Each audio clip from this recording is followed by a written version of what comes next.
اللہ کے ہاں آپ کا مقام۔ اگر آپ یہ جاننا چاہتے ہیں کہ اللہ تعالیٰ کے ہاں آپ کا کیا مقام اور کیا مرتبہ ہے، تو آپ یہ دیکھیں کہ اللہ رب العزت نے آپ کو کس کام میں مصروف کیا ہے۔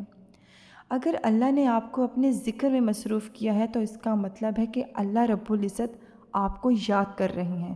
کیونکہ حدیث میں ہے کہ انسان اللہ کو یاد کرتا ہے، اللہ اپنے بندے کو بھی یاد کرتا ہے۔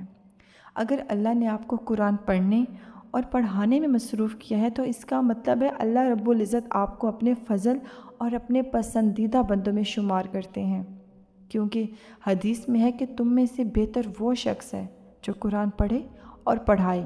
اگر اللہ رب العزت نے آپ کو کسی بھی اپنی اطاعت کے اندر مصروف کیا ہے تو اس کا مطلب ہے اللہ آپ کو اپنا قرب عطا کرنا چاہتے ہیں،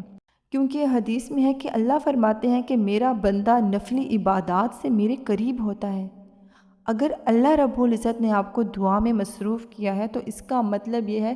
کہ اللہ آپ کو عطا کرنا چاہتے ہیں، کیونکہ قرآن پاک میں ہے کہ اللہ تعالیٰ فرماتے ہیں میرے بندوں مجھ سے دعا مانگو، میں تمہاری دعا ضرور قبول کروں گا۔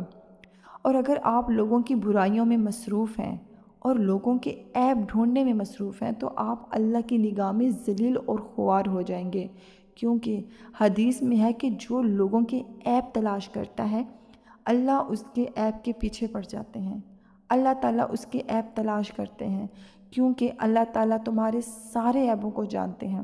اس شخص کو گھر بیٹھے رسوا کر دیتے ہیں۔ اگر آپ دنیا میں ایسے مصروف ہیں کہ اپنے فرائض تک سے غافل ہیں تو آپ کی بربادی کا سفر شروع ہو چکا ہے، کیونکہ اللہ قرآن میں فرماتے ہیں کہ جو صرف دنیا کا ارادہ کرتا ہے اللہ اس کو دنیا تو دے دیتے ہیں لیکن آخرت میں اس کا کوئی حصہ نہیں۔ لہٰذا اپنی مصروفیات کو غور سے دیکھیں، اگر ٹھیک جا رہی ہے، اللہ کی محبت میں ہے، اللہ کے کاموں میں ہے تو اللہ کا شکر ادا کریں کہ آپ اللہ کے پسندیدہ بندوں میں ہیں، اور اگر ان میں کچھ کمی ہے یا آپ دنیا کے کاموں میں اتنے مصروف ہیں کہ اللہ کو بھول گئے ہیں تو آپ اللہ کے آگے روئیں، اللہ سے معافی مانگیں، اللہ تعالیٰ کے قریب ہوں اور اپنی مصروفیات پر ضرور نظر ثانی کریں کہ کہیں کوئی ایسے کام تو نہیں ہو رہے جو مجھے اللہ سے دور کر رہے ہیں۔ اگر ایسا ہے تو برائے مہربانی اپنے گناہوں کو اور اپنی غلطیوں کو غور سے دیکھیں، ان پر نادم اور اللہ سے معافی مانگیں۔ زندگی بہت مختصر ہے اور اس مختصر سی زندگی میں اپنے آپ کو اللہ کے قریب کریں، جتنا ہو سکے اللہ کے قریب کریں، کیا پتہ کل آنکھ کھلے یا نہ کھلے، لیکن جو وقت ہے ضرور توبہ اور استغفار کریں۔